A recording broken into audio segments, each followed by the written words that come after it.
जय हिंद राष्ट्र।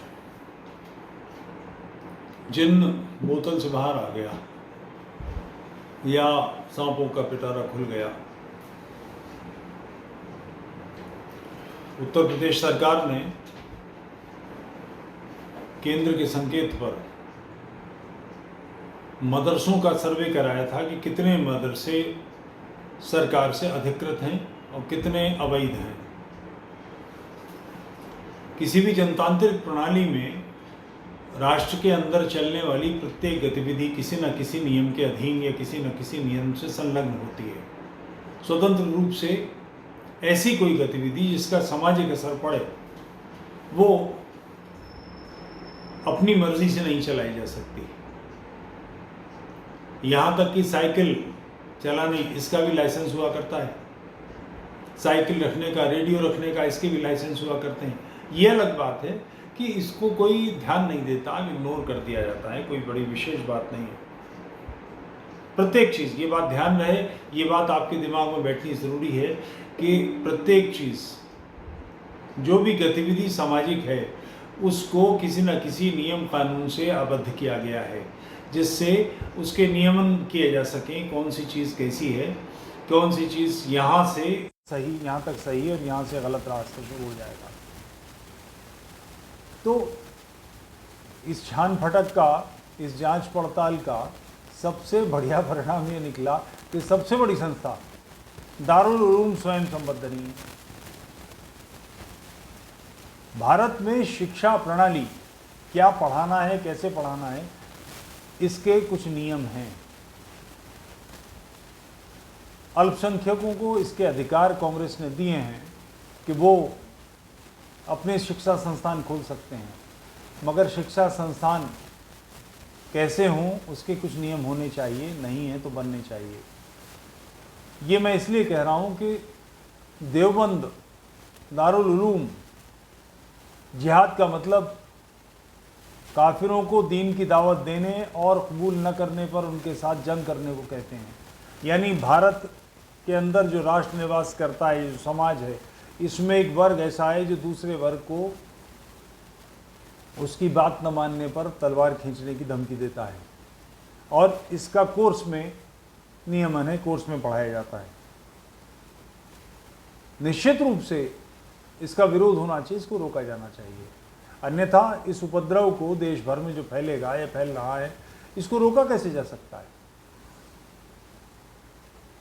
आपको ध्यान होगा कि ऐसे कुछ लोग भी हैं जो कहते हैं 15 मिनट को पुलिस हटा लो, देख लेते हैं, तुम 100 करोड़ है ना, हम 20 करोड़ है ना, फिर देखते हैं।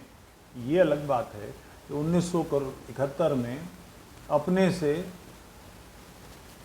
लगभग 5 गुनी फौज हथियारबंद, निहत्थे बकरे नहीं काटने, हथियारबंद 71 में ढाका में उसका थूथनी रगड़ के समर्पण कराया भारत की सेना ने।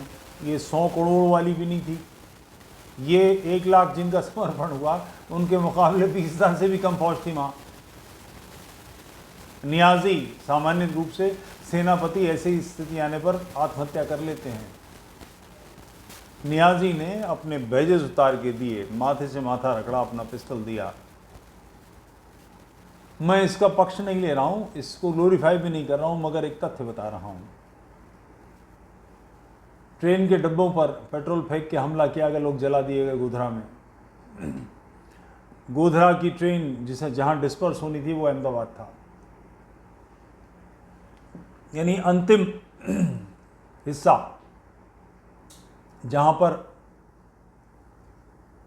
ट्रेन जाकर रुकनी थी, आखिर में ट्रेन वहीं जाकर रुकी।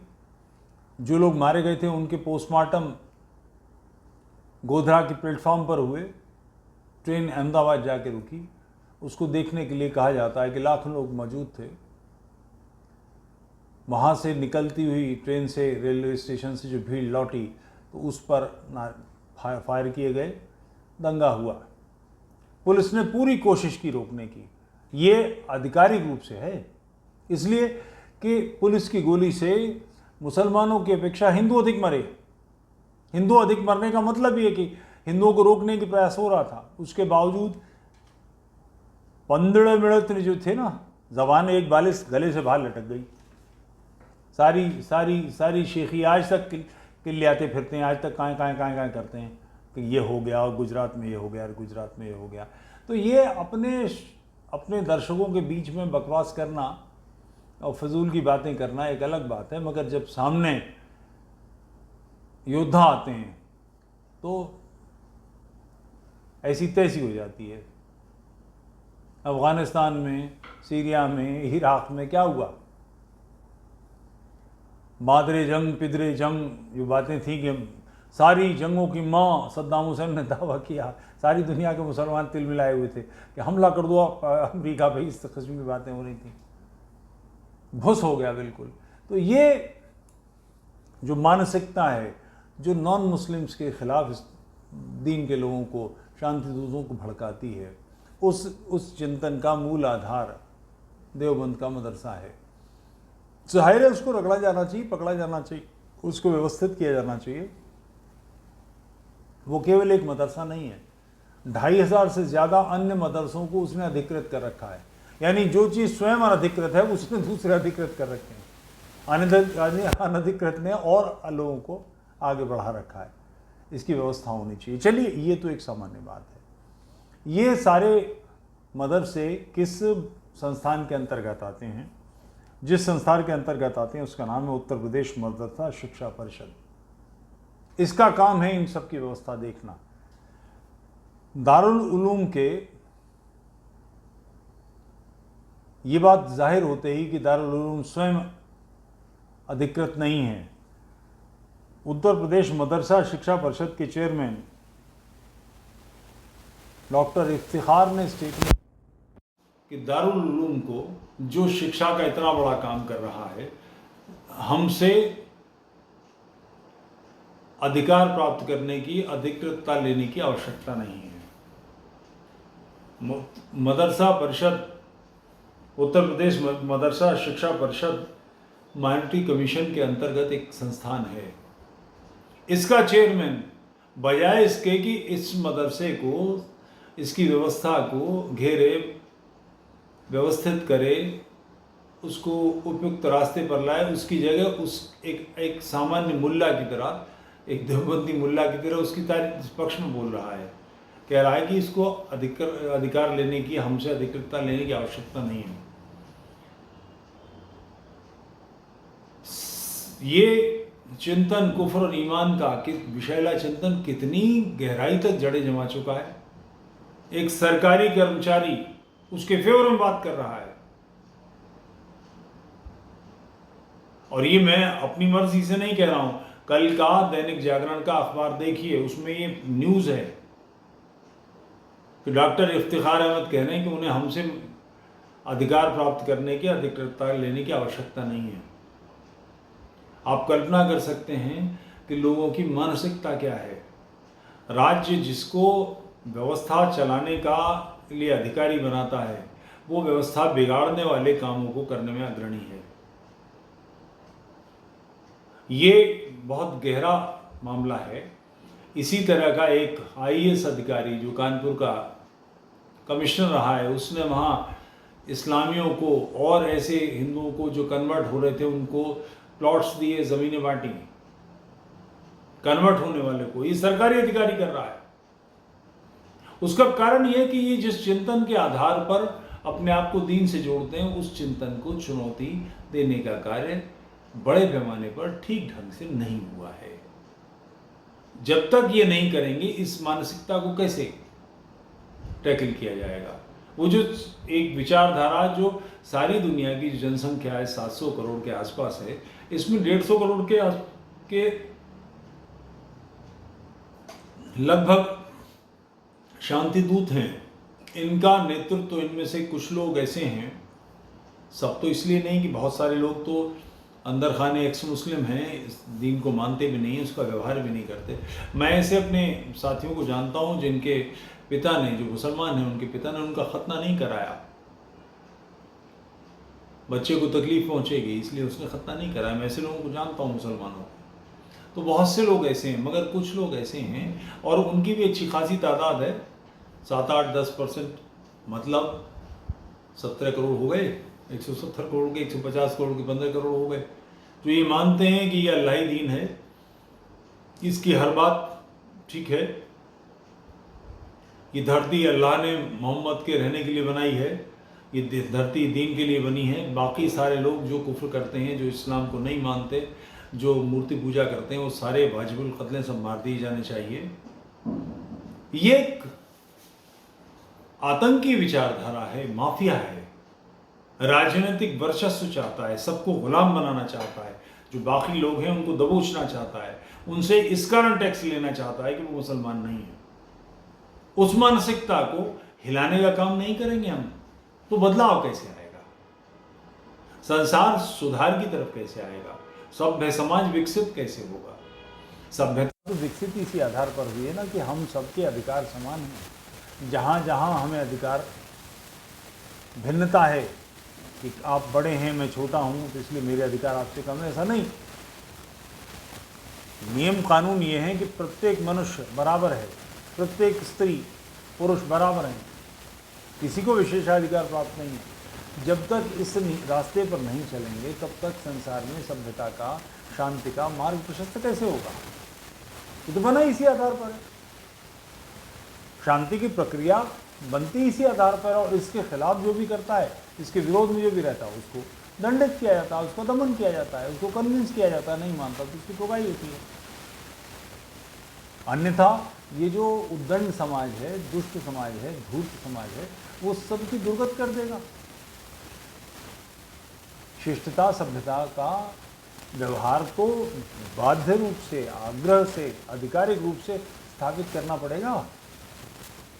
जिहाद दीन हक की तरफ बुलाने और न मानने वाले से लड़ने का नाम है, ये पढ़ाई तो नहीं की जा सकती।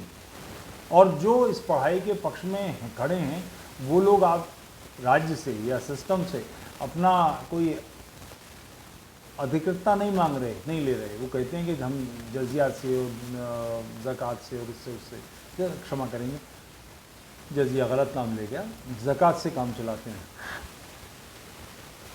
सैकड़ों करोड़ का बजट है इनका मासिक, कहाँ से आ रहा है ये पैसा? भारत से ही, भारत से बाहर से। क्योंकि कोई भी डोनेशन जब दिया जाता है तो वो इनकम टैक्स डिपार्टमेंट की दृष्टि में होना चाहिए। संस्था को एटीजी मिला है कि नहीं मिला है? अगर एटीजी मिला है तो देने वाला टैक्स से बच जाएगा, नहीं मिला है तो प्रत्येक व्यक्ति को पहले टैक्स देना होगा, उस बचे हुए टैक्स के बाद जो बचा पैसा है उससे वो डोनेशन दे सकता है। इस संस्था को डोनेशन लेने की पात्रता भी है कि नहीं? सोसाइटी एक्ट में इसका रजिस्ट्रेशन है। सोसाइटी एक्ट में कोई भी संस्था प्रत्येक वर्ष इनकम टैक्स के किसी सीए से ऑडिट करा के इनकम टैक्स में सारा रिकॉर्ड भेजेगी, उसकी जानकारी छान फटक होती है कि नहीं? ये बहुत आवश्यक है क्या कि इन संस्थाओं को अधिकृतता आपने मेरे दिए। मैं कुछ वर्ष पहले का एक उदाहरण आपको बताता हूँ। देवबंद में इज्तिमा हो रहा था, सारी दुनिया भर के मुल्ला इकट्ठे किए जा रहे थे, बड़े बड़े हंगामे हो रहे थे। तो बड़ी मानसिक दास्ता का हाल है, मैंने स्वयं देखा है। आगरा से आगे सऊदी अरब का कोई इमाम भारत आया था, तो उसकी गाड़ी थी, 5-4 गाड़ियाँ आगे और थीं, और तकरीबन कोई 200-250-300 लोगों की भीड़ उसके साथ साथ भाग रही थी कि मक्का का इमाम आया है, तो उसके साथ साथ दौड़ रहे थे लोग मुसलमान। मानसिक दास्ता की कल्पना कर सकते हैं। आका के गुलाम किस कदर बुरी तरह से गुलामों के भी गुलाम बने हुए हैं। सोच नहीं सकते क्या मिलने वाला है इससे, काहे के लिए कर रहे हैं, अपने काम छोड़ के भागे कर रहे हैं। तो खैर, ये आका के गुलामों की अधिकृतता किसने की है? बड़े पैमाने पर मुल्ला साहब पार्टी इकट्ठी हो गई थी, बहुत बड़ा इज्तिमा था लाखों की तादाद का। हमारी प्रधानमंत्री इंदिरा गांधी थी, उनकी कैबिनेट के किसी ने अप्रोच किया, कहा कि इंदिरा गांधी इसमें आना चाहते हैं। तो उन्होंने कहा कि औरत तो हमारे बराबर स्टेज की खड़ी नहीं हो सकती। ये समय था कि बेहुदा ये बिल्कुल घुटने सीधे कर देने का, भुस भर देने का इनकी खाल में। साहब कोई इज्तिमा नहीं होगा, लठ बरसाए जाएंगे, तोड़ दो। इसकी जगह इंदिरा गांधी ने, उनके चेले चाटियों ने क्या किया, उन्होंने बीच का रास्ता निकाला कि ये स्टेज है मुल्ला पार्टी का, तो इससे नीचे एक स्टेज बनेगा जहां प्रधानमंत्री खड़ी होकर बोलेंगे। तो 2 स्टेज बन गए ऐसे, यहाँ प्रधानमंत्री, यहाँ स्टेज मुल्ला बैठे हैं और इससे नीचे पब्लिक बैठी है। इंदिरा गांधी गई, कुछ समय के लिए उन्होंने भाषण किया। आप इस विचारधारा को चुनौती नहीं देंगे, उसका परिणाम है कि उत्तर प्रदेश मदरसा शिक्षा परिषद का चेयरमैन कह रहा है कि उन्हें हमसे अधिकार लेने की, लेजिटिमेसी लेने की आवश्यकता नहीं है। इनके कुकर्म, इनकी दुष्टताएं आप कभी जाके देखिए देवबंद में, आप पूरा वातावरण देखिए, कैसा सुंदर वातावरण है। मैं कई बार गया हूं, मैंने निकट से देखा है उस माहौल को। छात्रों को बुरी तरह से ह्यूमिलेट करते हैं, उनके जो उस्ताद हैं, उनके जो सीनियर्स हैं, उनके साथ उनके संबंध बनते हैं। ये बिल्कुल सहज वहाँ का सामान्य व्यवहार है। शिक्षण क्या है, क्या शिक्षा पढ़ाई जा रही है, फ़िक़्ह, सुन्ना, सीरा, फलाना ढमाका, ये सारी चीज़ें भारत के विरोध में तो नहीं है। इसकी चिंता करेंगे कि नहीं? चलिए, देवबंद का कोर्स अरबी का, फारसी का, उर्दू का है, कौन पढ़े उसको? उसका अनुवाद करना एक कठिन काम होगा, सारी बात है। वैसे मैंने कई बार वहाँ की किताबों पर चर्चा की है। फिर ऐसा करते हैं, इक़बाल का शिकवा और जवाब शिकवा पढ़ लेते हैं। कृपया इन दोनों रचनाओं को पढ़िए, इस्लामी संसार की बहुत चर्चित रचनाएं हैं ये। शिकवा, जवाब शिकवा, इंटरनेट पे डालिए शिकवा बाय इक़बाल या शिकवा बाय अल्लामा इक़बाल, जवाब शिकवा बाय अल्लामा इक़बाल डालिए, फट से निकल आएगी रचना। उर्दू में मिल जाएगी, हिंदी में मिल जाएगी, इंग्लिश में भी ट्रांसक्राइब की हुई मिल जाएगी। इस रचना को पढ़िए और देखिए कि वो किस बुरी तरह से काफिरों के खिलाफ, पर तेरे नाम पर तलवार उठाई किसने, इस किस्म की बातें उसमें भरी पड़ी हैं। यही चिंतन वहाँ पढ़ाया जा रहा है। इसी चिंतन का परिणाम आज से कुछ 100 साल पहले अफगानिस्तान का हिंदू नरसंहार था, बौद्ध नरसंहार था, जैन नरसंहार था। सारे गैर मुस्लिम वहाँ से निकाल दिए गए, कुछ थोड़े बहुत बचे, वो अब निकाल दिए गए। इस चिंतन को समझना आवश्यक है। पाकिस्तान में जो कुछ हुआ है आपके सामने है। 35 से 40 लाख लोग तो विभाजन के दौरान हुए दंगों में मारे गए। उसके बाद करोड़ों हिंदू बांग्लादेश और पाकिस्तान में बुरी तरह से इस्लाम का शिकार बने। यही कुफ्र और ईमान जो देवबंद पढ़ाता है। देवबंद एक सामान्य चीज नहीं है। देवबंद एक विचारधारा है। इस्लामी विचारधारा को भारतीय उपमहाद्वीप में पुष्पित पल्लवित करने वाला, इस्लाम फनी को फैलाने वाला संस्थान है। इसको समझे बगैर निस्तार नहीं है। इससे हम बाहर, इसे छोड़ के हम सोचें हम सुरक्षित हो जाएंगे, नहीं होने वाले। बहुत बहुत कठोर, बड़ा कठिन मामला है। आवश्यक रूप से करनी ये है कि इस विचारधारा को सोशल मीडिया पर हम जैसे लोग जो चुनौती दे रहे हैं, इसको आधिकारिक रूप दिया जाए। केवल इतना करने की ज़रूरत है, इस्लाम की अधिकृत जीवनी, मोहम्मद की अधिकृत जीवनी, इस्लाम का अधिकृत आयतें, इनको सिर्फ ऐसा कैसा छाप दीजिए, लोग समझ जाएंगे। कलर मत कीजिए कि मोहम्मद ने यूं किया और उन्होंने औरतों के हुकूक बहाल किए और फलाना किया, ढमाका किया। ये सब कलरिंग मत कीजिए, जो तथ्य हैं रख दीजिए, सब समझ में आ जाएगा लोगों को। और दूसरे, डॉक्टर इफ्तिखार जैसे लोग जो सरकारी व्यवस्था का अंग हैं, वो इस तरह की हरकत कर कर बचने नहीं चाहिए। इनके खिलाफ एक्शन होना ही चाहिए कि आप इनको मदरसे के किसी भी सिस्टम को उत्तर प्रदेश मदरसा शिक्षा परिषद के अधीन, उसकी व्यवस्था के अधीन लाने के लिए बने हैं। आपकी जिम्मेदारी ये हो, उसकी जगह आप उल्टा काम कर रहे हैं। आप उसको पूरी तरह से इग्नोर करके जो काम आपको करना चाहिए उसकी जगह आप उसका हिस्सा बने हुए हैं। अगर आप ये करते रहेंगे तो कैसे चलने दिया जा सकता है आपको? निश्चित रूप से जो भी गड़बड़ियां हैं इनको ठीक करना ही पड़ेगा। आखिर दारुल उलूम संविधान से ऊपर है क्या? खुद बताएं आप। भारत का जो संविधान है वो धर्मनिरपेक्ष संविधान है। वो ना इस्लाम के पक्ष का है, ना हिंदुओं के पक्ष का है, ना ईसाइयों के पक्ष का है। ऐसी कोई भी बात जो संविधान के अनुकूल नहीं है, उसके प्रतिकूल जा रही है या उसके साथ नहीं है, उससे उसका साहित्य नहीं है, उसके साथ संलग्नता नहीं है, उसको कैसे स्वीकार किया जा सकता है? प्रत्येक चीज इस देश के अंदर की, राष्ट्र की जो भी गतिविधि है, वो गतिविधि किसी ना किसी सिस्टम से संलग्न होनी ही चाहिए, अन्यथा लोग स्वतंत्रता से काम करेंगे, अपनी मर्जी से सब कुछ होता रहेगा। कोई इग्नोर कर दे अलग बात है, मगर अगर उस व्यवस्था के अधीन नहीं है, उसके साथ नहीं है और चेक करने पर पता लगता है तो उसका विरोध तो होना ही चाहिए, रगड़ा जाना ही चाहिए। तो ये जो डॉक्टर इफ्तिखार है,